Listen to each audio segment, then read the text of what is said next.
So the one out of all of these that deserves the most attention and is the most complicated is this idea of inversion. Now, we've already talked a good amount about inversion, thinking back all the way to Theory 1. So you could say to yourself, okay, I know a lot about inversion. I can even invert triads and seventh chords. This is similar but different enough, not surprisingly. So this shouldn't be too much of a surprise, but we talk about inversion as being something that reverses the direction of an interval. Now, when we think about inversion, we could easily think about we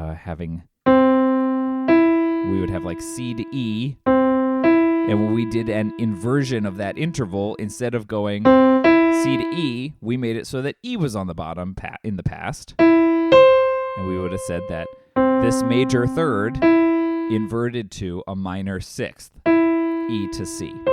We're going to take a slightly different approach to that here, but it's actually more related than you might think. And to help us, we're going to bring back our friend, the mod 12 system of understanding how the notes relate to one another. So here we can see our mod 12 with our new number-based pitch classes. So we've got everything aligned there. And so when we talk about inversion here, let's imagine the distance between C and E flat, 0 to 3, right? So 0 to 3, we would say, based on mod 12, is a distance of what? 0 to 3 is a distance of 3, right? Because it travels clockwise. We know that we're always doing things clockwise, and we get a distance of 3, or we sometimes said a transposition level of 3. Now, in the tonal system, when we invert that, like I just demonstrated before, we would then make the E flat, the bottom note, and say, okay, that's an inversion.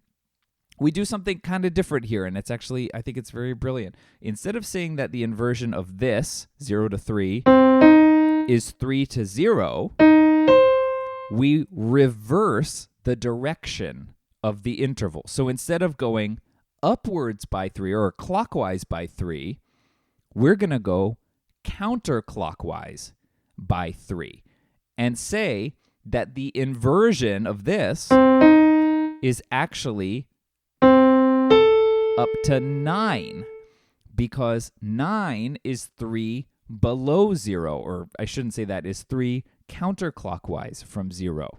So this is a very different take on what it means to invert something.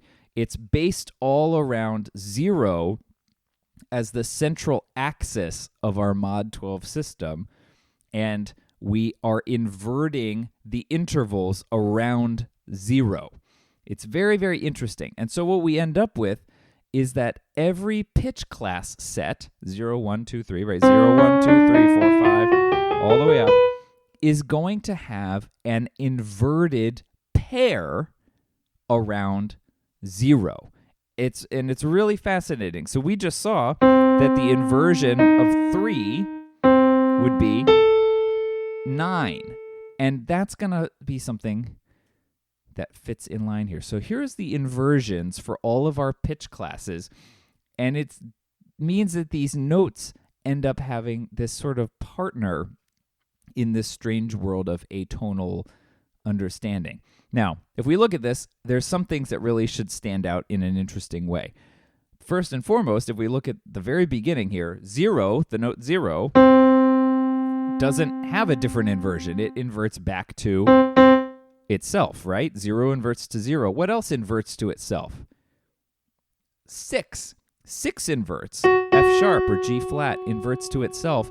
And if we think about our clock face, our mod 12 system, those two numbers, 0 and 6, those two notes, are right in line with one another. They're the middle, so everything else that's inverting around shifts, but 0 and 6 stay right where they are. But everything else has these cool pairs, which is really interesting. Now, there's a fun trick to this, which is that each inverted pair adds up to 12. So if we look at this now, don't look at 0 and 0 because that's confusing, but look at 1, right, which is D flat or C sharp, inverts to 11, which is B natural. 11 and 1 make 12, right? So now let's look at 10. 10 is, oh, sorry, I didn't play 10. Here's 10. 10 is B flat. What does B flat invert to? It inverts to 2, which is D natural. And what we can see is that these inverted pairs, they're all the same distance, effectively, away from C on our mod 12 thing. The other thing that I really want to point out is that these inversions, in a real sense, are the same as the inversions that we would get in the tonal system. And I think that's very, very, very much worth noting here.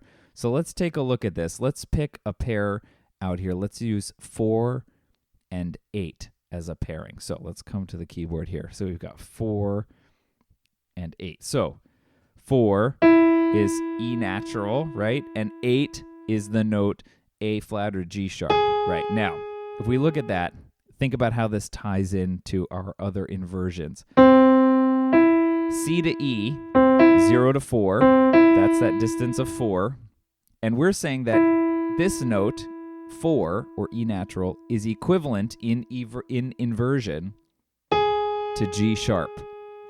Very strange. But look, go back to our tonal system. C to E, we would call that a major third. What's the inversion of a major third? A minor sixth. E to C. But here's the deal. In this system, the inversion, instead of keeping that top note, we're inverting around the bottom note. We're inverting around C because we're saying C to E, 4, is equivalent to G flat. No, A flat. Sorry, what's wrong with me? G sharp, A flat. And we've got, if we think of that in tonal terms, major third, C to E, minor sixth, C to A flat. So we end up with this really similar pairing, but it's very different, very unique, and it frees us up to do some very different and new things